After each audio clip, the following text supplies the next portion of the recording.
അസ്സലാമു അലൈക്കും വറഹ്മത്തുള്ളാഹി വബറകാതുഹു. പ്രിയപ്പെട്ട സഹോദരങ്ങളെ, സുഹൃത്തുക്കളെ, മീഡിയ ഫോക്കസിലേക്ക് ഏവർക്കും ഹൃദ്യമായ സ്വാഗതം. സമസ്തക്കാരും സലഫികളും തമ്മിൽ തർക്കത്തിലുള്ള വിഷയങ്ങളിൽ ഏറ്റവും കൂടുതൽ ചർച്ച ചെയ്യപ്പെടുന്ന ഒരു വിഷയമാണ് ഇസ്തിഗാസ വിഷയം. അതിലൊരുപാട് സംവാദങ്ങളും ചർച്ചകളും അതുപോലെ തന്നെ ഖണ്ഡനങ്ങളും ഒക്കെ നടന്നിട്ടുണ്ട്. ഇപ്പോഴും സോഷ്യൽ മീഡിയയിലടക്കം അത്തരം ചർച്ചകളൊക്കെ സജീവമാണ്. ഇവിടെ നമ്മുടെ കുട്ടി ഖുറാഫി മാലിക് സലഫിയുടെ ഒരു സംസാരത്തിന്റെ ശകലം ഭാഗങ്ങൾ കാണിച്ചുകൊണ്ട് അലവി സഖാഫിയുടെ സംസാരമൊക്കെ ചേർത്ത് വെച്ചുകൊണ്ട് ചില കാര്യങ്ങളൊക്കെ പറയുന്നുണ്ട്. ഇതിൽ അദ്ദേഹം പറയുന്നുണ്ട്, വഹാബി ചിന്തയോടെ ഇതൊന്ന് കേട്ട് കഴിഞ്ഞാൽ നിങ്ങൾക്കൊന്നും മനസ്സിലാകില്ല എന്ന്. അതുകൊണ്ട് തന്നെ നിങ്ങളോട് ഞാൻ പറയുന്നു, നിങ്ങൾ വഹാബി ചിന്ത മാറ്റിവെച്ച് ഖുറാഫി ചിന്തയോടെ തന്നെ ഈ വിഷയങ്ങളൊന്ന് കേൾക്കുക. നിങ്ങൾക്ക് എന്താണ് മനസ്സിലായിട്ടുള്ളത് എന്ന് നിങ്ങൾ കമന്റ് ബോക്സിലൂടെ അറിയിക്കുക. നമുക്ക് മുസ്ലിങ്ങളുടെ സംസാരം കേൾക്കാം.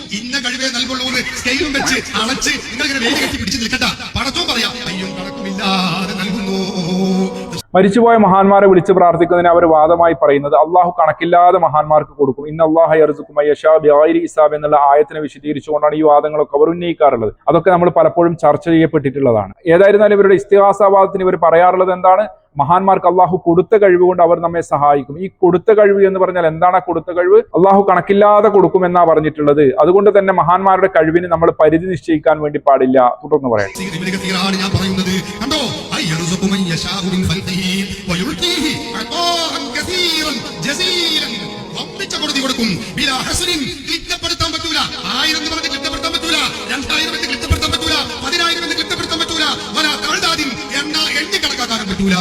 അങ്ങനെ അല്ലാഹു നൽകുന്നു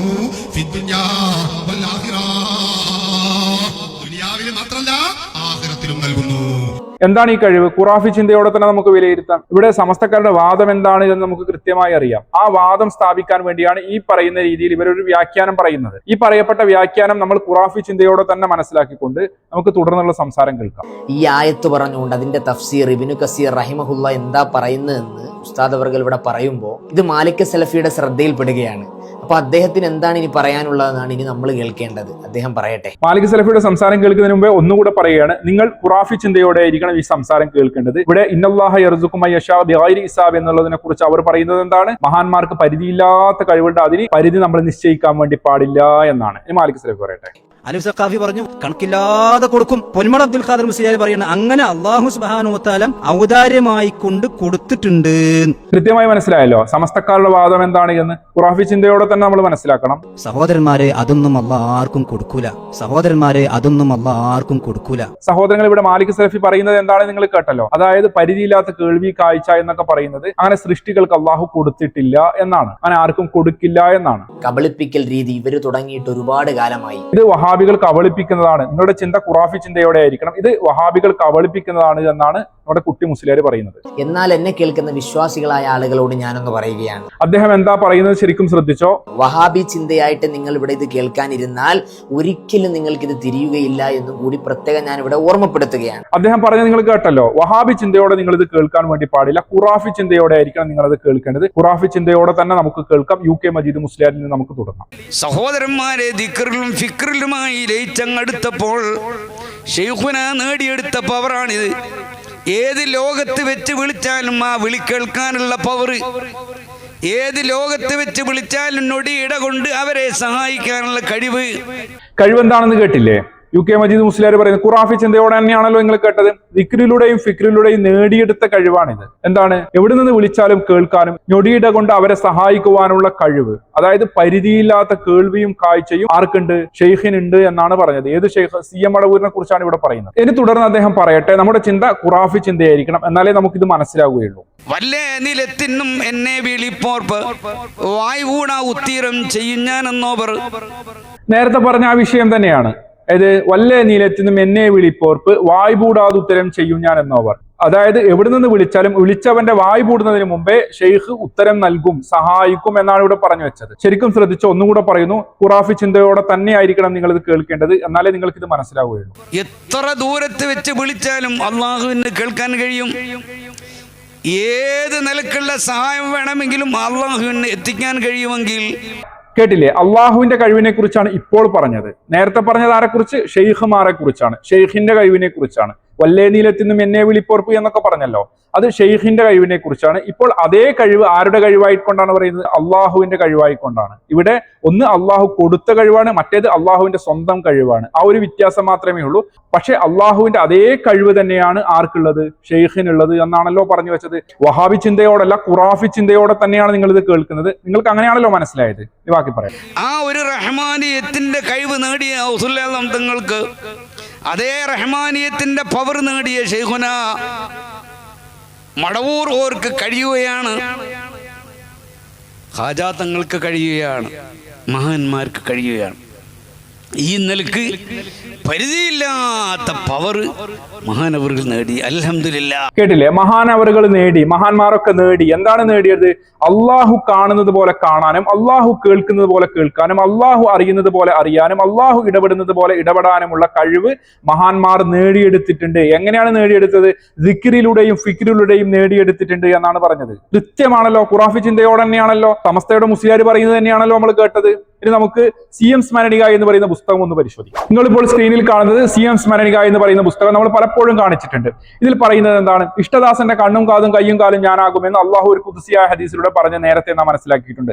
അള്ളാഹു കേൾക്കുന്നത് പോലെ കേൾക്കുകയും കാണുകയും പ്രവർത്തിക്കുകയും ചെയ്യുക എന്നാണ് ഇതിന്റെ വിവക്ഷ എന്ന് പണ്ഡിതന്മാർ വിവരിച്ചിട്ടുണ്ട്. പലപ്പോഴും നമ്മൾ കാണിച്ചതാണ്. എന്നാലും ഈ വിഷയം മനസ്സിലാകാൻ വേണ്ടി ഖുറാഫി ചിന്തയോടെ നമ്മൾ ഒന്നും കൂടി വായിക്കുക. എന്താണ് പറഞ്ഞത്? അള്ളാഹു പ്രവർത്തിക്കുന്നത് പോലെ പ്രവർത്തിക്കും. അതായത് പരിധിയില്ലാത്ത കേൾവി, പരിധിയില്ലാത്ത കാഴ്ച, പരിധിയില്ലാത്ത ഇടപെടൽ, പരിധിയില്ലാത്ത സഹായം ഒക്കെയാണ് ഇവിടെ പറയുന്നത്. ഇവിടെ ഒരു ഖുദ്സിയ ഹദീസിനെയാണ് വിശദീകരിക്കുന്നത്. നേരത്തെ നമ്മൾ കേട്ടത് ഖുർആനിലെ ആയത്താണ്, ഇന്നല്ലാഹ യർസുഖു മൻ യശാ. ഇവിടെ കേട്ടത് ഇഷ്ടദാസന്റെ കണ്ണും കാതും കയ്യും കാലും ഞാനാകുമെന്ന് ഒരു ഖുദ്സിയ ഹദീസിൽ പറഞ്ഞിട്ടുണ്ട് എന്ന് പറയുന്ന ഹദീസുമാണ്. അപ്പോൾ സമസ്തക്കാരുടെ വാദം എന്താണ്? അള്ളാഹു കാണുന്നത് പോലെ കാണാനും, അള്ളാഹു കേൾക്കുന്നത് പോലെ കേൾക്കാനും, അള്ളാഹു ഇടപെടുന്നത് പോലെ ഇടപെടാനും, അള്ളാഹു പ്രവർത്തിക്കുന്ന പോലെ പ്രവർത്തിക്കുവാനും ഒക്കെയുള്ള കഴിവ് മഹാന്മാർക്കുണ്ട് എന്നാണ്. ഇത് ഇവിടെ കൊണ്ട് മാത്രം തീരുന്നില്ല. ജീലാൻ എന്ന് പറയുന്ന പുസ്തകത്തിലും ഇതേ കാര്യം പറയുന്നുണ്ട്. ഇവിടെ CM മടവൂരിനെ കുറിച്ചാണെങ്കിൽ അവിടെ മൊഹീദ്ദീൻ ശൈഖ് തങ്ങളെ കുറിച്ചാണ് പറയുന്നത്. അതും കൂടി നമുക്കൊന്ന് നോക്കാം. ഇതൊക്കെ കേൾക്കുമ്പോഴും വായിക്കുമ്പോഴും ഒക്കെ നമ്മളെ മനസ്സിലുണ്ടാകേണ്ടത് നമ്മൾ ഖുറാഫി ചിന്തയോടെയാണ് ഈ കാര്യങ്ങൾ മനസ്സിലാക്കാൻ വേണ്ടി ശ്രമിക്കുന്നത്. വഹാബി ചിന്തയോടെ മനസ്സിലാക്കാൻ ശ്രമിച്ചാൽ നിങ്ങൾക്ക് ഒന്നും തിരിയില്ല. അതുകൊണ്ടാണ് ഖുറാഫി ചിന്തയോടെ തന്നെ വേണം എന്ന് പറയുന്നത്. അവിടെ കുട്ടി മുസ്ലിയാർ കാര്യമായി പറഞ്ഞതല്ലേ, അതുകൊണ്ടാണ് ആ വിഷയം ആ രീതിയിൽ തന്നെ നമ്മൾ കാണുന്നത്. നമുക്ക് ജീലാൻ എന്ന് പറയുന്ന പുസ്തകം വായിക്കാം. ഇത് ജീലാൻ എന്ന് പറയുന്ന പുസ്തകത്തിൽ എന്താണ് പറഞ്ഞത്? നേരത്തെ നമ്മൾ ഹദീസിനെ കുറിച്ച് പറഞ്ഞല്ലോ, അതേ ഹദീസ് തന്നെയാണ് ഇവിടെയും പറയുന്നത്. ഒരു അടിമ പുണ്യകർമ്മങ്ങൾ കൊണ്ട് എന്നിലേക്ക് അടുത്താൽ അവൻ പിടിക്കുന്ന കയ്യും നടക്കുന്ന കാലും കേൾക്കുന്ന കാതും കാണുന്ന കണ്ണും ഞാനാകും. ബുഖാരി. ഈ ഹദീസിൽ കാത് ഞാനാകും എന്ന് പറഞ്ഞതിന്റെ താല്പര്യം അവന്റെ കാതിന്റെ സ്ഥാനത്ത് അള്ളാഹു തആലയാണ് എന്നല്ലല്ലോ, അത് അസംഭവ്യമാണ്. എന്നിട്ട് പറയുന്നത് എന്താണ്? അതിന്റെ ഉദ്ദേശം അള്ളാഹു കേൾക്കുന്നത് പോലെ സ്ഥല ശബ്ദ വ്യത്യാസമില്ലാതെ കേൾക്കാൻ സാധിക്കുമെന്നാണ്. ഖുറാഫി ചിന്തയോടെ തന്നെ നമ്മൾ കേട്ടാൽ മതി, എന്നാലേ നിങ്ങൾക്ക് മനസ്സിലാകുകയുള്ളൂ. എന്താണ് അതിന്റെ ഉദ്ദേശം? അള്ളാഹു കേൾക്കുന്നത് പോലെ കേൾക്കുമെന്നാണ് അതിന്റെ ഉദ്ദേശം. മനസ്സിലായല്ലോ? അള്ളാഹു കേൾക്കുന്നത് പോലെ സ്ഥല ശബ്ദ വ്യത്യാസമന്യേ കേൾക്കുമെന്നാണ് അതിന്റെ ഉദ്ദേശം. ഇപ്പോൾ വിഷയം കൃത്യമാണല്ലോ. സമസ്തക്കാരുടെ വാദം എന്താണ് എന്ന് സമസ്തയുടെ പുസ്തകത്തിൽ സമസ്തയുടെ ചിന്തയോടെ തന്നെയാണ് നമ്മൾ കേട്ടത്. വഹാബി ചിന്തയോടെ അല്ല. വഹാബി ചിന്തയോടെ നിങ്ങൾ ആരെയും കേട്ടിട്ട് അതൊക്കെ ഡിലീറ്റ് ആക്കി സമസ്ത ചിന്തയിലേക്ക് തന്നെ നിങ്ങൾ വരിക. ഇത് നമ്മൾ കേൾക്കാൻ വേണ്ടി പോകുന്നത് ബഹുമാനപ്പെട്ട പേരൂട് അബ്ദുറഹ്മാൻ സഖാഫിയുടെ ബഹുമാനപ്പെട്ട സംസാരമാണ്. മടവൂരിനെ അങ്ങോട്ട് പൊക്കിയിട്ട് സുബ്ഹാനല്ലാഹ് ലോകൊട്ടാകെ നിയന്ത്രിക്കുന്നത് മടവൂരാണ്. കേട്ടില്ലേ? ലോകൊട്ടാകെ നിയന്ത്രിക്കുന്നത് മടവൂരാണ് എന്ന് ചില ആളുകൾ പറയുന്നുണ്ട്. അതുമായി ബന്ധപ്പെട്ടാണ് അദ്ദേഹം പറയുന്നത്. നേരത്തെ പറഞ്ഞ ആയത്തിനെയും ഹദീസിനെയും കുറിച്ച് ഇവരുടെ മുസ്ലിയാക്കന്മാർ പറഞ്ഞ വാദം നമ്മൾ മറക്കരുത്. അത് ഖുറാഫി ചിന്തയോടെ തന്നെ നമ്മുടെ മനസ്സിലുണ്ടാകണം, എന്നാലേ നമുക്ക് കാര്യം മനസ്സിലാകൂ. പേരോട് അബ്ദുറഹ്മാൻ സഖാഫി ഇപ്പൊ എന്താ പറഞ്ഞത്? ചില ആളുകൾ ഇങ്ങനെ പറയുന്നുണ്ട് എന്ന രീതിയിലാണല്ലോ പറഞ്ഞു വെച്ചത്. എന്ത്? ലോകം മൊത്തം നിയന്ത്രിക്കുന്നത് CM മടവൂരാണ് എന്നുള്ള വാദം ഉന്നയിക്കുന്നുണ്ട് എന്നാണല്ലോ പറഞ്ഞത്. തുടർന്ന് പറയട്ടെ. അപ്പൊ ആകാശവും ഭൂമിയും സൂര്യനും ചന്ദ്രനും ഒക്കെ മടവൂർ ഇങ്ങനെ നിയന്ത്രിക്കുക. മടവൂർ ജനിക്കുന്നതിന് മുമ്പ് തന്നെ ഇല്ല അതൊക്കെ. അപ്പോ ഈ മുജാഹിദിന് ചോദിക്കാനുള്ള അവസരം കൊടുക്കുകയാണ്. മുജാഹിദ് ചോദിക്കാനുള്ള അവസരം കൊടുക്കുകയാണ് എന്നാ പറയുന്നത്. ആൻഡ് ഈ ഒരു ചോദ്യം ചോദിച്ചു. അതുകൊണ്ട് മുജാഹിദ് ചിന്ത നമ്മൾ ഇവിടെ കൊണ്ടുവരുന്നേ ഇല്ല. ഇവിടെ മുജാഹിദിന്റെ ചോദ്യവുമില്ല, മുജാഹിദിന്റെ ചിന്തയുമില്ല, വഹാബി ചിന്തയുമില്ല, സലഫി ചിന്തയും ഒന്നുമില്ല. ഇവിടെ നമ്മൾ ഖുറാഫി ചിന്ത, സമസ്ത ചിന്ത മാത്രമേ ഉള്ളൂ എന്ന് നമ്മൾ ഒന്നും കൂടി മനസ്സിലാക്കി വെക്കുക. ഇവിടെ എന്താണ് പറഞ്ഞത്? CM മടവൂര് ജനിക്കുന്നതിന് മുമ്പേ ഇവിടെ ലോകമൊക്കെ നിയന്ത്രിക്കുന്നില്ലേ എന്നുള്ളതാണ് പറഞ്ഞത്. ഇവിടെ വഹാബി ചിന്തയില്ല, ഖുറാഫി ചിന്ത മാത്രമേ ഉള്ളൂ. അതുകൊണ്ട് നമ്മൾ അങ്ങനെയൊന്നും ചിന്തിക്കാൻ വേണ്ടി പാടില്ല. ഇത് മുജാഹിദ് തന്നെ ഉണ്ടാക്കുകയാണ് ഈ കക്ഷികളെ. ഇത് മുജാഹിദുകളെ ഉണ്ടാക്കുകയാണ് ഈ കക്ഷികളെ. ഏത് കക്ഷികളെ? ഈ പറയുന്ന ലോകം മൊത്തം നിയന്ത്രിക്കുന്ന CM മടവൂരാണ് എന്നുള്ള വാദം ഉന്നയിക്കുന്ന കക്ഷികളെ മുജാഹിദ് തന്നെ ഉണ്ടാക്കുകയാണ്. നമ്മൾ ഉസ്താദ് പലപ്പോഴും മൂപ്പർക്ക് കുടുങ്ങുമെന്ന് കണ്ടു കഴിഞ്ഞാൽ ആരുടെയും പെരടിക്ക് വെച്ച് കെട്ടുക എന്നുള്ളത് മൂപ്പരുടെ സ്ഥിരം പരിപാടിയാണ്. ഈ കെട്ടിവെച്ചതൊക്കെ എവിടെയാ പോയി ചേരുക എന്നുള്ളത് സമസ്ത ചിന്തയോടെ തന്നെ നമ്മൾ മനസ്സിലാക്കി കഴിഞ്ഞാൽ നമുക്ക് ബോധ്യപ്പെടും എന്നാണ് നമ്മുടെ വിശ്വാസം. നമുക്ക് സമസ്ത ചിന്തയോടെ തന്നെ പോകാം. അദ്ദേഹം പലതും പറയും, അതൊക്കെ നമ്മൾ ആ രീതിയിൽ കണ്ടാൽ മതി. മുജാഹിദിന് ചോദ്യം ചോദിക്കാലോ, ആകാശവും ഭൂമിയൊക്കെ ഉണ്ടാക്കിയത് മടവൂരാ. ആ മടവൂര് ഇതൊക്കെ നിയന്ത്രിക്കുകയാണെങ്കിൽ അപ്പൊ ലോകോട്ടാകെ നിയന്ത്രിക്കുന്നത് എന്ന് പറയാൻ പറ്റുമോ എന്ന് ചോദിക്കാനുള്ള അവസരം കൊടുക്കുക. സുന്നത്ത് ജമാഅത്തിന് ഉത്തരവാദിയല്ല. സുന്നത്ത് ജമാഅത്തിന്റെ അഖീദ പഠിപ്പിക്കുന്ന തഫ്താസാനിയുടെ സർഹുൽ മഖാസിദിലും ഇമാം റാസി റളിയല്ലാഹു അൻഹു തഫ്സീറിലുമൊക്കെ ലോകം മുഴുവൻ നിയന്ത്രിക്കുന്നവൻ അല്ലാഹുവാണെന്ന് വ്യക്തമായി രേഖപ്പെടുത്തിയിട്ടുണ്ട്. അപ്പോൾ സ്വാഭാവികമായും സമസ്ത ചിന്തയോടെ തന്നെ നമ്മൾക്കൊന്ന് പരിശോധിക്കാം. ലോകം മുഴുക്ക നിയന്ത്രിക്കാനുള്ള കഴിവന്റെ തിരുമീത്തിൽ അബൂബക്കർ മുസ്ലിയാർക്ക് അള്ളാഹുവിന് കൊടുത്തൂടെ? ഇന്നല്ലാഹ യർസുഖു മയ്യശാ ബിഗൈരി ഹിസാബ് എന്നല്ലേ? ലോകം മുഴുക്ക നിയന്ത്രിക്കാനുള്ള കഴിവ് ചിറ്റടിമീത്തിൽ അബൂബക്കർ മുസ്ലിയാറിന് കൊടുത്താൽ എന്താണ് പ്രശ്നം? നമ്മുടെ ബഹുമാനപ്പെട്ട കാന്തപുരം എ പി അബൂബക്കർ മുസ്ലിയാരോട് തന്നെ ചോദിക്കാം. ഇപ്പോൾ സംസാരിക്കുന്നില്ല. ബഹുമാനപ്പെട്ട ശൈഖുന ഖുതുബുൽ ആലം CM അബൂബക്കർ മുഹമ്മദ് അബൂബക്കർ ശൈഖ് മടവൂർ ശൈഖ് ഇവിടെ കുത്തുബുൽ ആലം എന്ന് തന്നെയാണ് പറഞ്ഞിട്ടുള്ളത്. ഇത് വഹാബികൾ പറയിപ്പിച്ചതൊന്നുമല്ലല്ലോ, വഹാബികളെ ഏൽപ്പിച്ചതുമല്ലല്ലോ, വഹാബികൾക്ക് ചോദ്യം ചോദിക്കാനുള്ള അവസരം ഉണ്ടാക്കി കൊടുത്തതാണല്ലോ. നേരത്തെ പേരോട് അബ്ദുറഹ്മാൻ സഖാഫി എന്താ പറഞ്ഞത്? ഇങ്ങനെയുള്ള കക്ഷികളെ മുജാഹിദുകൾ ഉണ്ടാക്കിയതാണ്, ലോകം മൊത്തം നിയന്ത്രിക്കുന്ന ചിറ്റടിമീത്തിൽ അബൂബക്കർ മുസ്ലിയാരാണെന്നൊക്കെ പറയുന്നുണ്ടല്ലോ. അങ്ങനെയുള്ള ടീമിനെ മുജാഹിദുകൾ തന്നെ ഉണ്ടാക്കിയതാണ് എന്നാ പറഞ്ഞത്. അന്നേരം കാന്തപുരം എ പി അബൂബക്കർ മുസ്ലിയാരെ നമ്മളെ ഖുറാഫി ചിന്തയോടെയാണ് മനസ്സിലാക്കുന്നത്. കാന്തപുരം എ പി അബൂബക്കർ മുസ്ലിയാരെ വഹാബികൾ പറഞ്ഞു വിട്ടതാണ് ഇത് പറയാൻ വേണ്ടി. ഇത് മുജാഹിദ് തന്നെ ഉണ്ടാക്കുകയാണ് ഈ കക്ഷികളെ. നമ്മള് വഹാബികളെ ചിന്തയോടെ കാണാൻ വേണ്ടി പാടില്ല, സമസ്തക്കാരുടെ ചിന്തയോടെ ഖുറാഫി ചിന്തയോടെ തന്നെ ഇതൊക്കെ മനസ്സിലാക്കണം, എന്നാലേ നിങ്ങൾക്ക് കാര്യം മനസ്സിലാകൂ. ഇനി ഈ വിഷയത്തിൽ സമസ്ത ചിന്തയോടെ തന്നെ സംസാരിക്കാൻ വേണ്ടി നൗഷാദ് ഹസനിയെ നമ്മൾ ക്ഷണിക്കുകയാണ്. എ പി ഉസ്താദ് മുശിരിക്കായി പോയില്ലേ ഈ ഗണത്തിൽ? മാത്രല്ല എ പി ഉസ്താദ് ഇപ്പോൾ അസുഖമായി, കുറച്ചു കാലം അസുഖമായി, ഒന്നിങ്ങോട്ട് ശരിയായി മർക്കസിൽ ആദ്യം പ്രസംഗിക്കുകയാണ്. ആദ്യത്തെ പ്രസംഗം അതിൽ ഉസ്താദ് പറഞ്ഞ എന്താ? ശൈഖുന ഖുതുബുൽ ആലം. ഖുതുബുൽ ആലം മുദബ്ബിറുൽ ആലം ഒരേ അർത്ഥത്തിനാണെന്ന് അറിയാത്തവരില്ലല്ലോ. ഇവിടെ എ പി ഉസ്താദ് ഈ വിഷയത്തിൽ പിഴച്ചുപോയി എന്നാണ് നമ്മൾ മനസ്സിലാക്കേണ്ടത്. സമസ്തയുടെ ചിന്തയോടെ നമ്മൾ മനസ്സിലാക്കിയാൽ. കാരണം പേരോട് അബ്ദുറഹ്മാൻ സഖാഫി പറഞ്ഞ എന്താണ്? അത് മുജാഹിദുകൾ ഇങ്ങനെ ചില ആൾക്കാർ ഇറക്കി വിട്ട് എന്നാണ്, ലോകം മുഴുക്ക നിയന്ത്രിക്കുക എന്നുള്ളത്. അങ്ങനെ ഒരു സംഭവം ഇല്ല എന്നാണ്. അങ്ങനെ ലോകം മുഴുക്ക നിയന്ത്രിക്കാൻ വേണ്ടി അള്ളാഹു ആരെയും നിശ്ചയിച്ചിട്ടില്ല എന്നാണല്ലോ. അള്ളാഹു മാത്രമാണ് നിയന്ത്രിക്കുന്നത് എന്നാണല്ലോ. അപ്പോൾ അള്ളാഹു മാത്രമാണ് ലോകം നിയന്ത്രിക്കുക എന്നിടത്തേക്ക് ചിറ്റടിമീത്തിൽ അബൂബക്കർ മുസ്ലിയാരെ കൊണ്ടുവന്നു കഴിഞ്ഞാൽ അള്ളാഹുൽ പങ്കു ചേർക്കലാണ്. ആ അടിസ്ഥാനത്തിൽ കാന്തപുരം എ പി അബൂബക്കർ മുസ്ലിയാർ പറഞ്ഞത് ശിർക്കല്ലേ? കാരണം അള്ളാഹുൽ പങ്കു ചേർക്കലാണല്ലോ. അള്ളാഹുവാണ് ലോകം നിയന്ത്രിക്കുന്നത് എന്നെടുക്കെ ചിറ്റടിമീത്തിൽ അബൂബക്കർ മുസ്ലിയാരും ലോകം നിയന്ത്രിക്കുന്നുണ്ട് എന്നുള്ള വാദം കൊണ്ടുവരുമ്പോൾ പേരോട് അബ്ദുറഹ്മാൻ സഖാഫി പറഞ്ഞതനുസരിച്ച് അള്ളാഹുൽ പങ്കു ചേർക്കലല്ലേ അവിടെ വരിക? അപ്പോൾ കാന്തപുരം എ പി അബൂബക്കർ മുസ്ലിയാർ മുശ്രിക്കാണോ എന്നുള്ള നൗഷാദിന്റെ സംശയം നമ്മൾ സമസ്ത ചിന്തയോടെ തന്നെ മനസ്സിലാക്കി കഴിഞ്ഞാൽ നമുക്ക് അങ്ങനെയാണല്ലോ കിട്ടുന്നത്. നിങ്ങൾ ചിന്തിച്ചു നോക്ക്, സമസ്തയുടെ ചിന്തയോടെ തന്നെ നിങ്ങൾ ചിന്തിച്ചു നോക്ക്. ഇവിടെ പറയപ്പെട്ട ആളുകളൊക്കെ സമസ്തക്കാരാണ്, വഹാബികൾ ആരും തന്നെ ഇല്ല. ഇനി നമുക്ക് അടുത്തതിലേക്ക് പോകാം. UK മജീദ് മുസ്ലിയാർ തന്നെ വരട്ടെ. ഇങ്ങനൊക്കെ എല്ലാത്തിനും കാണാനും കേൾക്കാനും അറിയാനും മാത്രമുള്ള പടച്ചവന്റേത് തന്നെയാണ്, പടച്ചോൻ തന്നെയാണോ എന്ന് തോന്നിപ്പോകുന്ന അത്രയും കേട്ടില്ലേ? പടച്ചോൻ തന്നെയാണോ എന്ന് തോന്നിപ്പോകുന്ന രീതിയിലുള്ള അത്രയും വലിയ കഴിവ് ആര് നേടിയിട്ടുണ്ട് എന്നാ പറയുന്നത്? CM മടവൂരും അതുപോലെ തന്നെ മഹാന്മാരും ഒക്കെ നേടിയിട്ടുണ്ട് എന്നാണ് പറയുന്നത്. ഇനി നമുക്ക് പാട്ടും കൂടി കേൾക്കാം. ഒക്കെ നിങ്ങൾ കേൾക്കുന്ന സമസ്ത ചിന്തയോടെ തന്നെ ആയിരിക്കണം. മടവൂരാരാ പടച്ചോനാണോ ചോദിച്ചവനോടി ചൊല്ല്. അതെ അതെ അതെ മടവൂരാണ് ഞങ്ങളെ പടച്ചോൻ അറിയണേ, ഞങ്ങളെ പടച്ചോൻ അറിയണേ. മടവൂരാരാ പടച്ചോനാണോ ചോദിച്ചവനോടി ചൊല്ല്. അതെ അതെ അതെ മടവൂരാണ് ഞങ്ങളെ പടച്ചോൻ അറിയണേ, ഞങ്ങളെ പടച്ചോൻ അറിയണേ. ഓ അല്ലാ മടവൂരേ, ഓ അല്ലാ മടവൂരേ. മടിയിൽ കനമത് ഉള്ളോരെ കനമത് മടിയിൽ വെച്ചോളൂ. കുൻ ഫയകൂനിൽ കുൻ കുൻ കുൻ കുൻ ഹുവ ഹുവ ഹുവ ഹുവ മടവൂരേ, ഹുവ ഹുവ ഹുവ ഹുവ മടവൂരേ. മടവൂരാരാ പടച്ചോനാണോ ചോദിച്ചവനോടി ചൊല്ല്. അതെ അതെ അതെ മടവൂരാണ് ഞങ്ങളെ പടച്ചോൻ അറിയണേ, ഞങ്ങളെ പടച്ചോൻ അറിയണേ. ഇവിടെ ആദ്യം നമ്മൾ കേട്ടത് UK മജീദ് മുസ്ലിയാരുടെ സംസാരമാണ്. അതിൽ പറഞ്ഞത് എന്താണ്? അള്ളാഹുവിന്റെ കഴിവുകളൊക്കെ മഹാന്മാർ നേടിയെടുത്തിട്ടുണ്ട് എന്നാണ്. ആ കഴിവ് നേടിയെടുത്ത് അവരുടെ പ്രവർത്തനം കണ്ടു കഴിഞ്ഞാൽ അള്ളാഹു ആണ് എന്ന് തോന്നിപ്പോകുന്നു എന്ന് പറഞ്ഞു. അതായത് അള്ളാഹു കൊടുത്ത കഴിവുകൊണ്ട് അവർ പ്രവർത്തിക്കുന്നു. പരിധിയില്ലാത്ത കേൾവി, കാഴ്ച, ഇടപെടൽ, സഹായം ഒക്കെ അവരിൽ നിന്ന് നമ്മൾ പ്രതീക്ഷിക്കുന്നു. അങ്ങനെയുള്ള കഴിവുള്ള മഹാന്മാരെ കാണുമ്പോൾ അത് പടച്ചോനാണോ എന്ന് തോന്നിപ്പോകുന്നു എന്നുള്ള സംസാരമാണ് നമ്മൾ UK മജീദ് മുസ്ലിയാരിൽ നിന്ന് കേട്ടത്. എന്നാൽ ഇവിടെ പാട്ടിലൂടെ നമ്മൾ കേട്ടത് എന്താണ്? CM മടവൂര് തന്നെയാണ് പടച്ചോൻ. ആരെങ്കിലും ചോദിച്ചു കഴിഞ്ഞാൽ CM മടവൂര് പടച്ചോനാണ് എന്നങ്ങോട്ട് പറഞ്ഞോളൂ എന്നുള്ള രീതിയിലാണ്. ഇവിടെ ഈ രണ്ടുപേരുടെയും വാദം അള്ളാഹു കൊടുത്ത കഴിവ് കൊണ്ട് എന്നാണ്. അള്ളാഹു അവർക്ക് കൊടുത്ത പരിധിയില്ലാത്ത കഴിവ് കൊണ്ടാണ്, അവർ ദിക്റിലൂടെയും ഫിക്റിലൂടെയും നേടിയെടുത്ത അവരുടെ കഴിവ് കൊണ്ടാണ് എന്നാണ്. അല്ലാതെ അള്ളാഹുവിനെ നിഷേധിച്ചുകൊണ്ട് പടച്ചോനാണ് എന്നല്ലല്ലോ പറഞ്ഞത്. അള്ളാഹു കൊടുത്ത കഴിവ് കൊണ്ട് അവർ പടച്ചോനാണ് എന്നാ പറഞ്ഞത്. കൊടുത്ത കഴിവുകൊണ്ട് പടച്ചോനായിക്കൂടെ ചിറ്റിടി മീതിൽ അബൂബക്കർ മുസ്ലിയാർക്ക് പരിധിയില്ലാത്ത കഴിവ് കൊടുക്കുമെന്നാണല്ലോ പറഞ്ഞത്. അള്ളാഹുവിന്റെ കഴിവുകളൊക്കെ സി എം മടവൂരിനും മഹാന്മാർക്കൊക്കെ ഉണ്ട് എന്ന് പറയുമ്പോൾ പടച്ചോനാകാനുള്ള കഴിവ് അള്ളാഹു കൊടുത്തുകൂടെ? ഇന്നല്ലാഹ യർസുഖു മയ്യശാഉ ബിഗൈരി ഹിസാബ് എന്നാണല്ലോ, അള്ളാഹു കണക്കില്ലാതെ കൊടുക്കുമെന്നാണല്ലോ പറഞ്ഞത്. ആ കൊടുത്ത കഴിവിൽ എന്തേ പടച്ചോനാകാനുള്ള കഴിവ് കൊടുത്തുകൂടെ? നമ്മൾ സമസ്ത ചിന്തയോടെ തന്നെയാണ് ഈ കാര്യങ്ങൾ മനസ്സിലാക്കുന്നത്. പേരുടെ ഉസ്താദ് തന്നെ പറഞ്ഞുതരും. സംസാരിക്കുമ്പോഴും അതുപോലെ പ്രവർത്തിക്കുമ്പോഴും അതുപോലെ ഏത് വിഷയം കൈകാര്യം ചെയ്യുമ്പോഴും ആരും അതിര് കവിയാൻ പാടില്ല.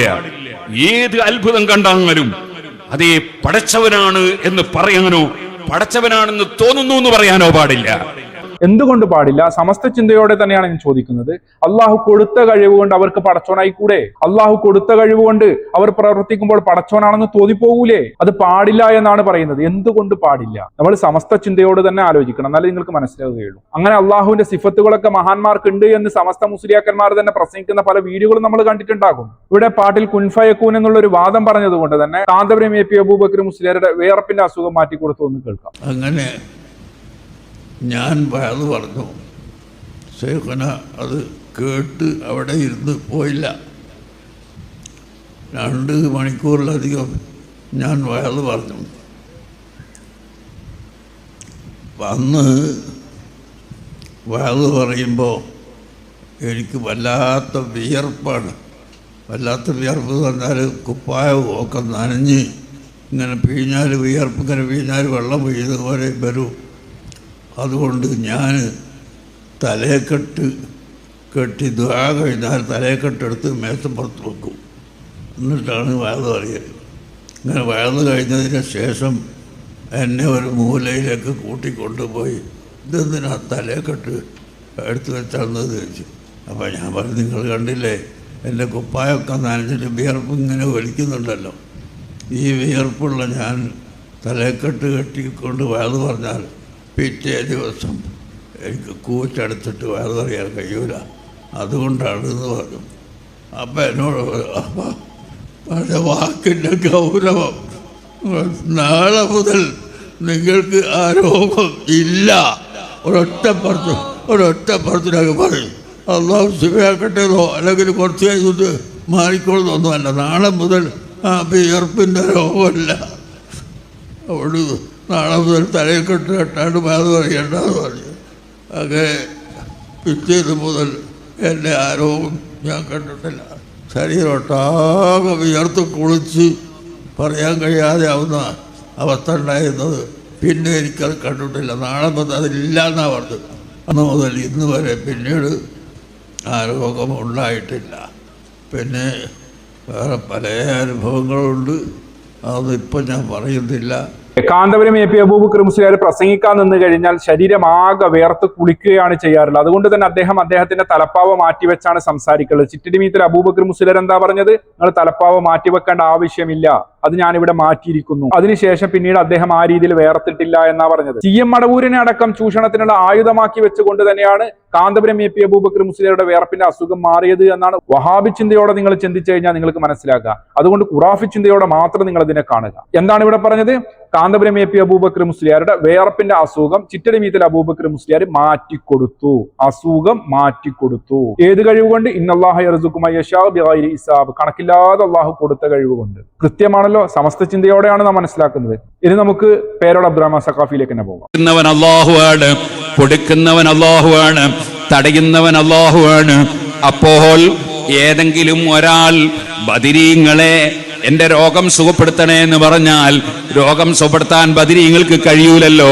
രോഗം സുഖപ്പെടുത്തുന്നവൻ അല്ലാഹു ആണല്ലോ. വൈദാ മരിത്തു ഫഹുവ യശ്ഫീൻ. രോഗമായാൽ സുഖപ്പെടുത്തുന്നവൻ അല്ലാഹുവാണെന്ന് ഖുർആൻ തന്നെ പഠിപ്പിച്ചില്ലേ? നമ്മൾക്ക് റസൂലുള്ള തന്നെ പഠിപ്പിച്ചില്ലേ? അല്ലാഹുമ്മ ഇന്നക അന്തശാഫി ലാ ശിഫാ ഇല്ലാ ശിഫാഉക്. അല്ലാഹുവേ, നീ മാത്രമാണ് രോഗം സുഖപ്പെടുത്തുന്നവൻ, നീയല്ലാതെ രോഗം സുഖപ്പെടുത്തുന്നവനില്ല.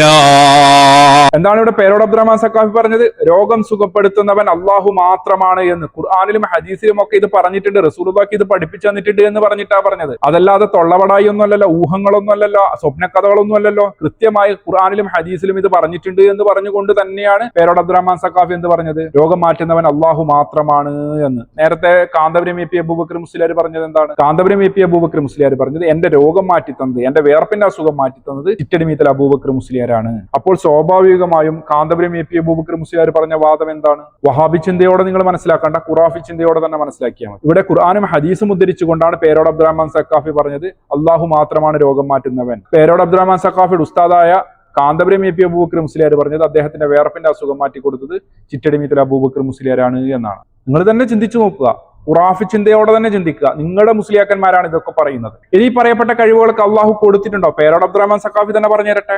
തന്നെയാണ് തരുന്നത് എന്ന് കുറച്ച് വിശ്വസിച്ചിട്ട് ഒരാള് ആ വലിയാണ് എനിക്ക് തന്നത് എന്ന് പറഞ്ഞാൽ അയാൾ കഫറാന്നൊന്നും പറയാൻ പാടില്ല, അയാൾ മുശ്രിക്കാന്നൊന്നും പറയാൻ പാടില്ല. അതേ സമയത്ത് ഏറ്റവും നല്ലത് അതേ മുഹീദ്ദീൻ ശൈഖ് റളിയല്ലാഹു അൻഹു മുഖേന അല്ലാഹു എനിക്ക് തന്നു. അപ്പോൾ ഇത്ര നേരവും നമ്മൾ ഖുറാഫി ചിന്തയോടെ കേട്ടത് എന്താണ്? അള്ളാഹു കൊടുത്ത കഴിവ് എന്നാണ്. എന്താണ് ഈ കഴിവ്? പരിധിയില്ലാത്ത കഴിവാണ്. അറ്റമില്ലാത്ത കേൾവിയും അറ്റമില്ലാത്ത കാഴ്ചയും. അതിനൊരു പരിധി നിശ്ചയിക്കാൻ വേണ്ടി പാടില്ല എന്നാ പറഞ്ഞത്. ലാ ഹദ്ദ എന്നാണ് യു കെ മജീദ് മുസ്ലിയാരുടെ ഒക്കെ വാദം. ഒരു പരിധിയും ഇല്ലാതെ കേൾക്കാനും കാണാനും ഒക്കെ കഴിവുണ്ട്. അള്ളാഹു കാണുന്നത് പോലെ കാണാനും, അള്ളാഹു കേൾക്കുന്നത് പോലെ കേൾക്കാനും, അള്ളാഹു അറിയുന്നത് പോലെ അറിയാനും, അള്ളാഹു ഇടപെടുന്നത് പോലെ ഇടപെടാനും, അള്ളാഹു പ്രവർത്തിക്കുന്ന പോലെ പ്രവർത്തിക്കുവാനും ഒക്കെ കഴിവുണ്ട് എന്നാ പറഞ്ഞത്. എന്നാൽ ഇവിടെ ഇപ്പോൾ പേരോട് അബ്ദുറഹ്മാൻ സഖാഫി പറയുന്നത് എന്താണ്? ബദരീകൾ മുഖേന അല്ലാഹു തന്നു, നബി സല്ലല്ലാഹു അലൈഹി വസല്ലം മുഖേന എനിക്ക് തന്നു. അങ്ങനെ പറയുന്നതാണ് ഏറ്റവും നല്ല വാചകം. ആ വാചകത്തിൽ തെറ്റിദ്ധാരണക്ക് അവകാശമില്ല. വേറൊരു കക്ഷികൾ അതിനെ ദുർവ്യാഖ്യാനം ചെയ്യാനും അവകാശമില്ല. അങ്ങനെയാണ് പറയേണ്ടത്, അല്ലാതെ പറയുന്നത് ശരിയായ അതല്ല. ഇനി നിങ്ങൾ നിങ്ങളെ ഖുറാഫി ചിന്തയോടെ തന്നെ ചിന്തിക്കൂ. മുഖേന എന്നാ പറഞ്ഞത്. ഇത് മുഖേന എന്നാണോ പറയേണ്ടത്? അല്ലല്ലോ. അള്ളാഹു അവർക്ക് കൊടുത്ത കഴിവ് കൊണ്ട് അവർ നമ്മെ സഹായിക്കുന്നു എന്ന് തന്നെ പറയണ്ടേ? അതാണല്ലോ വേണ്ടത്. അങ്ങനെയാണല്ലോ ഇത്ര കാലവും പറഞ്ഞത്. അതാണല്ലോ നമ്മൾ നേരത്തെ വായിച്ച CM സ്മരണികയിലും ജീരാനിയിലൂടെയും അതുപോലെ തന്നെയുള്ള മുസ്ലിയാക്കന്മാരുടെ സംസാരത്തിലൂടെ നമുക്ക് മനസ്സിലായത്. എന്നാൽ പേരോട് അബ്ദുറഹ്മാൻ സഖാഫി പറയുന്നത് നിങ്ങൾ നിങ്ങളെ ഖുറാഫി ചിന്തയോടെ തന്നെ ചിന്തിച്ചു നോക്കൂ. മുഖേന എന്ന് പറഞ്ഞാൽ ശരിയാകുമോ? ഞാൻ വെറുതെ പറയുന്നല്ലോ, പേരോട് അബ്ദുറഹ്മാൻ സഖാഫി തന്നെ സംസാരിക്കുന്നതാണല്ലോ. ശരിയായ അദബല്ല എന്നാ പറഞ്ഞത്. ഒരാളിങ്ങനെ പറയുകയാണ്, ചിറ്റടിമീത്തൽ അബൂബക്കർ മുസ്ലിയാറിന്റെ വേർപ്പിന്റെ അസുഖം മാറ്റി തന്നു, അല്ലെങ്കിൽ എന്റെ പ്രയാസങ്ങൾ നീക്കി തന്നു, എന്റെ ബുദ്ധിമുട്ടുകൾ മാറ്റി തന്നു എന്നൊക്കെ ഒരാൾ പറഞ്ഞു കഴിഞ്ഞാൽ അത് ശരിയായ അദബല്ല എന്നാ പറയുന്നത്. അയാൾ മുശ്രിക്കാണ്, കാഫറാണെന്നൊന്നും പറയാൻ വേണ്ടി പാടില്ല. ശരിയായ അദബല്ല. എന്നാലോ വൈദിശകങ്ങൾ മുഖേന, CM മടവൂര് മുഖേന എന്റെ രോഗം മാറ്റി തന്നു എന്നതാണ് ശരിയായ രീതിയിൽ പറയേണ്ടത് എന്നാണ് പേരോട് അബ്ദുറഹ്മാൻ സഖാഫി പറഞ്ഞത്. ഖുറാഫി ചിന്തയോടെ തന്നെയാണല്ലോ നിങ്ങൾ കേട്ടത്. അതുകൊണ്ട് തന്നെ നിങ്ങൾക്ക് കാര്യങ്ങൾ മനസ്സിലായല്ലോ. സമസ്തക്കുള്ളിൽ നടക്കുന്ന ചർച്ചയാണ്. ഇവിടെ മാലിക് സലഫി പറഞ്ഞത് തെറ്റാണോ ശരിയാണോ? നിങ്ങൾ സമസ്ത ചിന്തയോടെ തന്നെ പറയുക. ഇതൊക്കെ സംസാരിച്ചത് ആരാണ്? സമസ്തയുടെ പണ്ഡിതന്മാർ. തലയിൽ കെട്ടി 10-25 കൊല്ലം കിതാബോധി പഠിച്ച് ഇന്നും സമസ്ത കൂടാരത്തിൽ തന്നെയുള്ള AP വിഭാഗത്തിൽ തന്നെയുള്ള ആളുകൾ തന്നെയാണ് ഇത് പറഞ്ഞത്. നിങ്ങൾക്ക് ഇനി എന്തെങ്കിലും മനസ്സിലായിട്ടുണ്ടോ ഇല്ലയോ എന്നുള്ളത് നിങ്ങൾ കമന്റ് ബോക്സിൽ പറയുക. ഞാൻ കൂടുതൽ ഒരു വിശദീകരണവും പറയുന്നില്ല. അതുകൊണ്ട് സ്നേഹം നിറഞ്ഞ എൻ്റെ ജനങ്ങളോട് പറയാനുള്ളത്, ഇത്തരക്കാരുടെ വാക്കുകൾ കേട്ടുകൊണ്ട് നിങ്ങൾ വിഷയം പഠിക്കാനിരുന്നാൽ ഇനി കാലക്രമേണ ഖുർആൻ പോലും തെളിവിനെടുക്കാൻ കഴിയുമോ എന്ന ചോദ്യം അവസാനം ഇവരുടെ വായിൽ നിന്ന് വന്നു പോകുമോ എന്നുള്ള കാര്യം സംശയമായി മാറിക്കൊണ്ടിരിക്കുകയാണ്. നമ്മളിവിടെ ഖുറാഫി ചിന്തയോടെ സമസ്തയുടെ മുസ്ലിയാക്കന്മാരുടെ ചർച്ചകളാണ് കേട്ടത്. അതിലൂടെ നമുക്ക് കൃത്യമായി മനസ്സിലാക്കുമെന്ന് ഇദ്ദേഹം പറഞ്ഞതുകൊണ്ടാണ് നമ്മൾ ആ രീതിയിൽ തന്നെ കേട്ടത്. ഇവിടെ അലവി സഖാഫി ഖുർആന്റെ ആയത്ത് ഓതിക്കൊണ്ടും തഫ്സീർ വായിച്ചുകൊണ്ടുമൊക്കെയാണ് അവരുടെ വാദം സ്ഥാപിക്കാൻ വേണ്ടി ശ്രമിച്ചത്. നമ്മൾ അപ്പോൾ ആ കാര്യങ്ങളൊക്കെ മനസ്സിലാക്കി ഖുറാഫി ചിന്തയോടെ തന്നെ. പിന്നീട് അവരുടെ നേതാവായ പേരോട് അബ്ദുറഹ്മാൻ സഖാഫി പറയുന്നത് ഖുർആന്റെ ആയത്ത് ഓതിക്കൊണ്ടും ഹദീസൊക്കെ ഉദ്ധരിച്ചുകൊണ്ട് തന്നെയാണ് മറ്റുള്ള ചില കാര്യങ്ങളും ഒക്കെ പറഞ്ഞു വെച്ചത്. ഇനി ഈ മുസ്ലിയാർ പറഞ്ഞ അടിസ്ഥാനത്തിൽ ഇനി ഖുർആനൊക്കെ തെളിവ് പിടിക്കാൻ പറ്റുമോ എന്നുള്ള രീതിയിലേക്ക് ഇവർ പോകുമോ എന്നുള്ളത് നമ്മൾ ഗൗരവപൂർവ്വം ആലോചിക്കുക. ഇനി ഇത്രയും നിങ്ങൾ സമസ്ത മുസ്ലിയാക്കന്മാരിൽ നിന്ന് സമസ്തയുടെ ചിന്തയോടെ കാര്യങ്ങൾ മനസ്സിലാക്കാൻ ശ്രമിച്ചപ്പോൾ മാലിക് സലഫി പറഞ്ഞത് ശരിയാണോ തെറ്റാണോ? നിങ്ങൾക്ക് ഖുറാഫി ചിന്തയോടെ എന്താണ് മനസ്സിലായത്? നിങ്ങൾ കമന്റ് ബോക്സിൽ അറിയിക്കുക. മറ്റൊരു വീഡിയോയുമായി നമുക്ക് വീണ്ടും കാണാം ഇൻഷാ അല്ലാഹ്. അസ്സലാമു അലൈക്കും വറഹ്മത്തുള്ളാഹി വബറകാതുഹു.